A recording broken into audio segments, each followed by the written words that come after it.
अस्सलामुअलैकुम everybody, welcome back to my channel. So पिछले video में हमने body fluids and circulation complete किया था। तो अब हम स्टार्ट करेंगे ह्यूमन फिजियोलॉजी का फोर्थ चैप्टर। पहले दो चैप्टर तो हमने उसकी एनसीईआरटी रीडिंग पहले ही कर रखी थी, तो तीसरा चैप्टर हमने शॉर्ट नोट्स बनाए और चौथे चैप्टर में भी हम शॉर्ट नोट्स के साथ ही कंटिन्यू करेंगे, ठीक है। सो पहले हम देखेंगे हमें इसमें पढ़ना क्या है।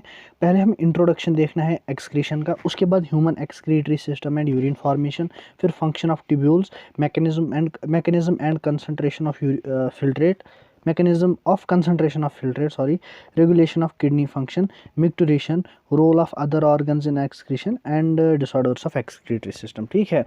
So in this video we will be talking about the introductory part। Video start करने से पहले मैं आपको एक चीज़ बता दूं कि ये वाला जो वीडियो है इसमें आपकी एनसीईआरटी में पहले जो इंट्रोडक्टरी पार्ट दिया गया है उसमें काफ़ी सारी इन्फॉर्मेशन ऐसी दी गई है जो आपको याद रखनी है। कुछ ज़्यादा कंसेप्ट इसमें नहीं है, so it is going to be a boring lecture, but आपको याद रखना है क्योंकि आप पिछले साल के पेपर उठा के देखिए, इससे बहुत क्वेश्चंस आ चुके हैं, ठीक है। देखो, सबसे पहले हम देखेंगे जो एक्सक्रीटरी प्रोडक्ट्स होते हैं वो क्या होते हैं। देखो, जो सेल होती है, हमारी सेल होती है, इसमें इनपुट होता है एनर्जी, इसमें इनपुट होता है न्यूट्रिएंट्स, इसमें इनपुट होता है ऑक्सीजन, ठीक है। अब इस सेल को एनर्जी चाहिए, इन न्यूट्रिएंट्स और ऑक्सीजन की मदद से एनर्जी बनाती हैं और ये वहाँ से एक्सक्रीटरी प्रोडक्ट्स देती हैं।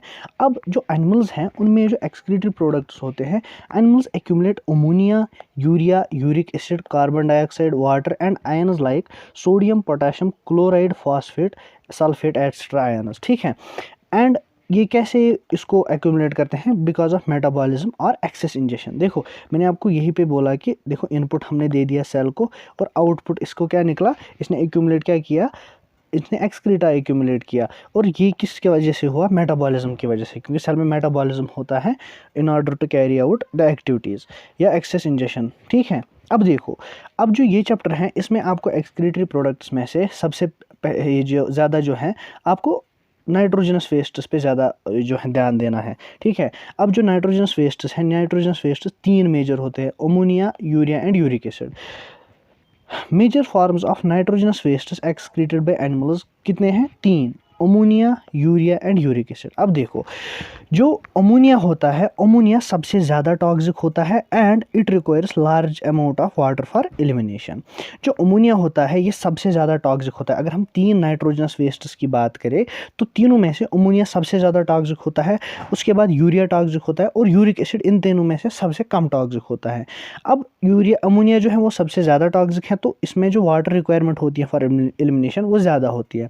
अब ऐसे आप एक चीज़ दिमाग में रख सकते हो कि देखो, अगर वाटर जो है वाटर की रिक्वायरमेंट जो है वो ज़्यादा है अमोनिया एक्सक्रीट करने वाले ऑर्गेनिजम्स में, सो उनके पास वाटर की अवेलेबिलिटी होनी चाहिए। इसीलिए जब आप देखोगे इनकी एग्जांपल्स, आप देखोगे एक्वेटिक एनिमल्स जो है वो ज़्यादा अमोनोटेलिक होते हैं। अब देखो, जो अमोनिया होता है, अमोनिया रेडिली सॉल्युबल है वाटर में, ठीक है, और ये एक्सक्रीट होता है bye diffusion across the body surface और गिल्स हमने इससे पहले देखा था ये जो ऑक्सीजनेशन प्रोसेस में, कि गिल्स होती हैं किन में? फिशेस में, वहाँ पे ऑक्सीजनेशन होती है। यहाँ पे आपको एक और चीज़ याद रखना है कि gills are also responsible for excretion of ammonia. It is readily soluble and excreted by diffusion across body surface और gill surface as ammonium ions. तो अगर आपको क्वेश्चन आएगा that ammonia is excreted in animals as ammonium ions, ठीक है। अब जो animals ammonia excrete करते हैं उनको बोलते हैं अमोनोटेलिक एनिमल्स। क्या बोलते हैं? Ammonotelic animals. अब इसकी एग्जांपल क्या है? Bony fishes, aquatic amphibians and aquatic insects. देखो, आपको मैंने पहले ही बोला कि वाटर रिक्वायरमेंट ज़्यादा है तो वाटर की अवेलेबिलिटी होनी चाहिए। एक्वेटिक एम्फीबियंस ऐसे आप रिलेट कर सकते हो कि एम्फीबियंस और इंसेक्ट्स जो कि एक्वेटिक हैं उनमें अमोनिया होता है एंड बोनी फिशेस। तो ये एग्जांपल जो है ये बहुत इंपॉर्टेंट है और इससे क्वेश्चन पूछा जाता है। तो यहाँ तक तो ठीक है, लेकिन एक और जो है आपको याद रखना है, एक और बहुत ही हाई यील्डिंग पॉइंट है, that is kidneys they do not play any significant role in its excretion. So अगर आपको इस जो हमने अमोनोटेलिज्म अभी पढ़ा, ammonotelism is the phenomenon of excretion of ammonia, ठीक है, एज वेस्ट प्रोडक्ट। जो हमने पढ़ा इसमें आपको क्या क्या याद रखना है। अमोनिया जो है सबसे टॉक्सिक होता है तीनों में से, जो 3 मेजर नाइट्रोजनस वेस्ट प्रोडक्ट है। और दूसरी बात, ये रेडिली सॉल्युबल होता है, एक्सक्रीट होता है through diffusion by through general body surface and gills, और ये एक्सक्रीट होता है एज अमोनियम आयन। उसके बाद किडनीज जो है, किडनीज कोई सिग्निफिकेंट रोल नहीं प्ले करती अमोनिया के एक्सक्रीशन में। इसकी एग्जाम्पल है bony fishes, aquatic amphibians and aquatic insects. तो ये हो गया हमारा अमोनिया वाला पार्ट। अब जो दूसरा मेजर नाइट्रोजनस वेस्ट प्रोडक्ट है दैट इज यूरिया। देखो जो यूरिया है it is intermediate between ammonia and uric acid in terms of toxicity, ठीक है। उसके बाद ये जो अमोनिया है, अमोनिया तो प्रोड्यूस होता है इन एनिमल्स में भी, किन एनिमल्स में, जो यूरिया जो है एक्सक्रीट करते हैं। लेकिन वो जो अमोनिया बनता है वो कन्वर्ट होता है यूरिया में, कहाँ पे, लिवर में। यूरिया साइकिल होता है लिवर में, उसकी वजह से जो अमोनिया इन एनिमल्स में बनता है that is converted to urea. और ये यूरिया जो है it is released into the blood and excreted by the kidney. तो आपको एक चीज़ याद रखना है कि जो किडनीज होती हैं, किडनीज का रोल किस में होता है, यूरियोटेलिक एनिमल्स में, न कि मोनोटेलिक एनिमल्स में, ठीक है। अब ये जो यूरिया बना किससे, अमोनिया से, ये सारा एक्सक्रीट नहीं होता। ये एक इंपॉर्टेंट पॉइंट है आपके एनसीईआरटी पे दिया गया है that some urea is retained for maintaining desired osmolarity of the cell, osmolarity of the tubules. उसके लिए जो है कुछ अमोनिया रिटेन किया जाता है, सारा अमोनिया एक्सक्रीट नहीं किया जाता। अब आगे examples of ureotelic animals. Ammonia जो सिक्रेट एनिमल्स करते हैं उनको क्या बोलते हैं, अमोनोटेलिक। यूरिया जो एक्सक्रीट करते हैं उनको बोलते हैं यूरियोटेलिक। और जो यूरिक एसिड जो है एक्सक्रीट करते हैं उनको बोलते हैं यूरिकोटेलिक, ठीक है।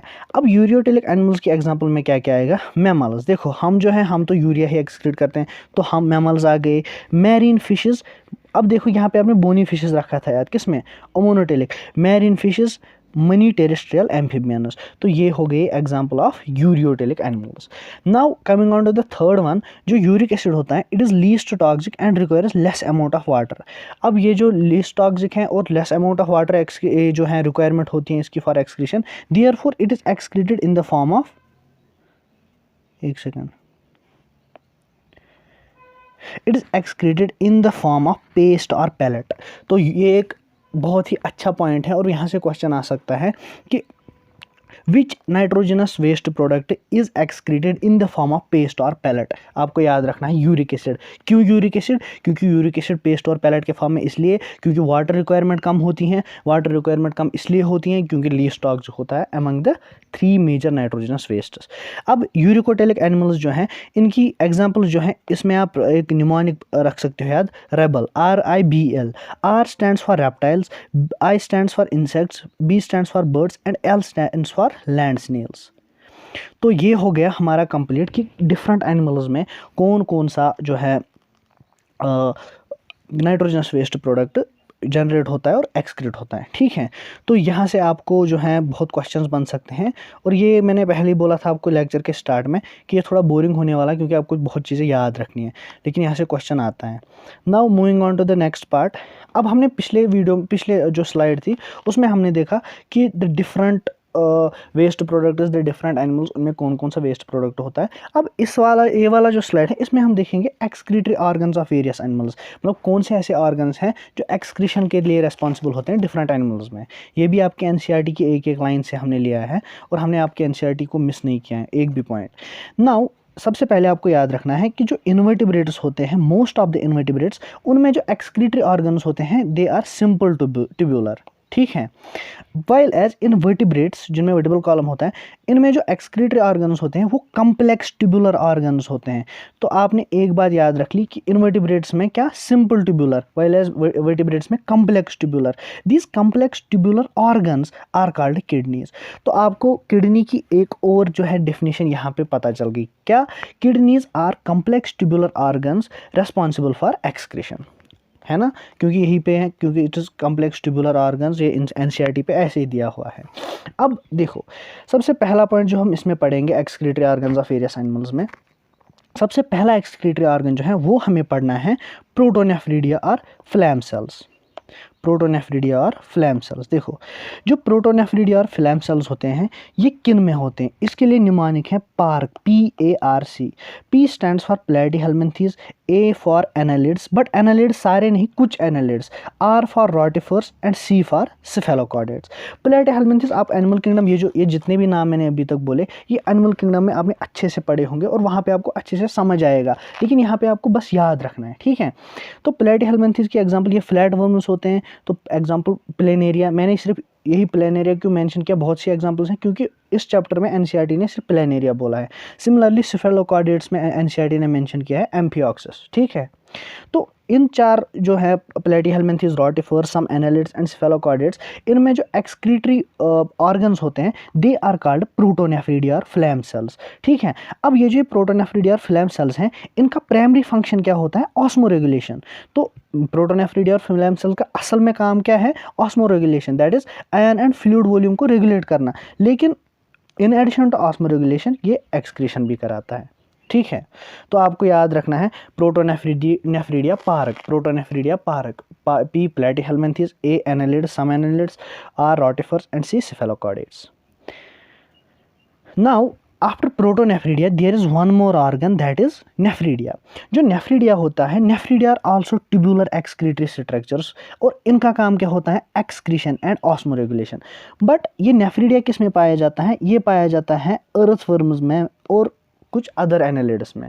आप जो है अर्थवर्म जब आप पढ़ोगे स्ट्रक्चरल ऑर्गेनाइजेशन एनिमल्स में, आप अर्थवर्म का एक्सक्रीटरी स्ट्रक्चर वहाँ पे पढ़ोगे, दे आर कॉल्ड नेफ्रिडिया। तो अर्थवर्म्स और अदर एनालिड्स में क्या पाया जाता है, नेफ्रिडिया, और ये नेफ्रिडिया ट्यूबुलर एक्सक्रीटरी स्ट्रक्चर्स होते हैं which help in excretion and osmoregulation.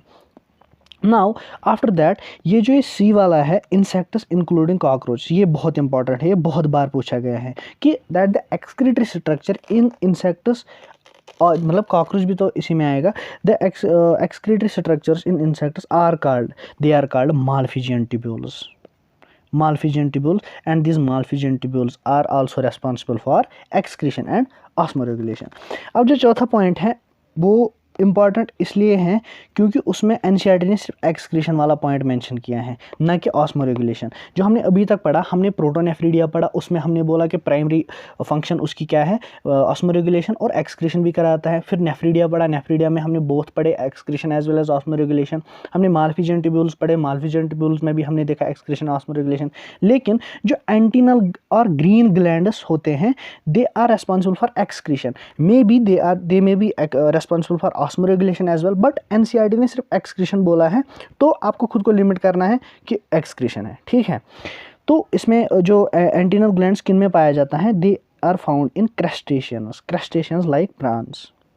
तो मुझे पता है कि ये बहुत बोरिंग लगा होगा आपको ये वाला लेक्चर, क्योंकि इसमें ज़्यादा समझने वाला कुछ नहीं था, बस याद रखने वाला था। तो याद रखने के लिए इन द लॉन्ग रन आप याद रख पाओ, इसलिए मैंने इनको थोड़ा अरेंज कर रखा था, क्योंकि जो वो वाला पैराग्राफ एक दो जो पहले एनसीईआरटी के हैं इस एक्सक्रीशन में, ये बहुत ही स्केरी लगते हैं, मुझे भी अपने टाइम लगे थे, क्योंकि उनमें इन्फॉर्मेशन ही रैंडम वे में दी हुई है, तो इंसान को याद रखने में बहुत प्रॉब्लम होती है। इसलिए मैंने इसका ये शॉर्ट नोट बनाया, तो थोड़ा फ्लो में समझाने की कोशिश की, सो दैट आप इसको ज़्यादा टाइम के लिए रिटेन कर सको, ठीक है। Now after this I want to share something with you regarding this NEET UG mega combat. ये जो नीट यूजी मेगा कॉम्बैट है, ये एक एग्ज़ाम होने वाला है आपका अनअकैडमी पे, वो 13 मार्च संडे को 11 बजे। इसमें आपको 28 क्वेश्चन पूछे जाएंगे और टाइम दिया जाएगा 45 मिनट्स। और ये क्यों है, देखो सबसे पहले why combat, why it is focused on NEET UG 2022 exam. इसको अगर आप दोगे तो आप खुद को एसेस कर पाओगे कि आप कहाँ कंपटीशन में लाइक कर रहे हो। दूसरा, question and video solution created by top educator. जो ही आप एग्जाम खत्म करोगे उसके बाद ही आपको वीडियो सोल्यूशंस मिलेंगे इन क्वेश्चंस के बाय टॉप एजुकेटर्स, ठीक है। अब इसमें जो क्वेश्चंस होंगे वो होंगे फिजिक्स, केमिस्ट्री एंड बायो से, और आपको real time all India rank मिलेगी। देखो इस मेगा कॉम्बैट में पूरे इंडिया से जो है बच्चे पार्टिसिपेट करेंगे, तो आपको नीट में भी ऑल इंडिया लेवल पे compete करना होता है, तो आपको रियल टाइम AIR अपना पता चल जाएगा और आपको पता चल जाएगा कि आप कंपटीशन में कहाँ पे लाइक कर रहे हो इस टाइम, ठीक है।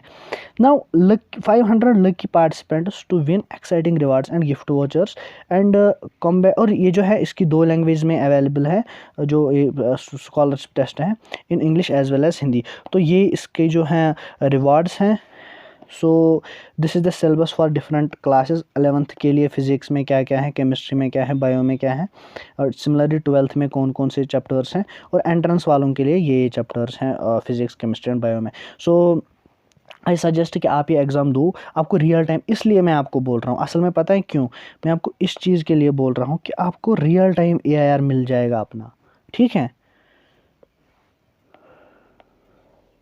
सो देखो, ये जो 30 मार्च जो है, 30 मार्च के बाद जो अनअकैडमी की सब्सक्रिप्शन हैं प्लस और आइकॉनिक, उनमें हाइक आने वाली है। तो जिसको भी जो है सब्सक्रिप्शन लेनी है तो 30 मार्च से पहले पहले लेना।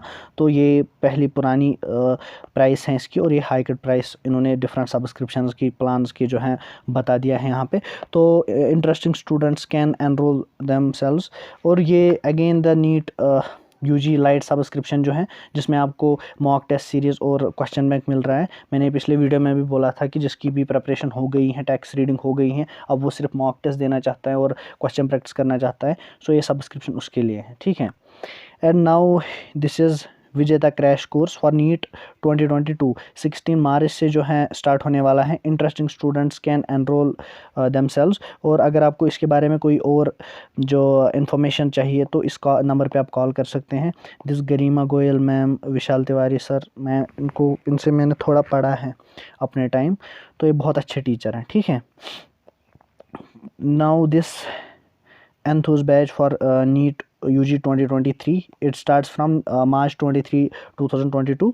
और अगर आप इंटरेस्टेड हो इसमें तो do register yourself, and whenever it asks for some code, so enter Basit Khan, you will get 10% discount.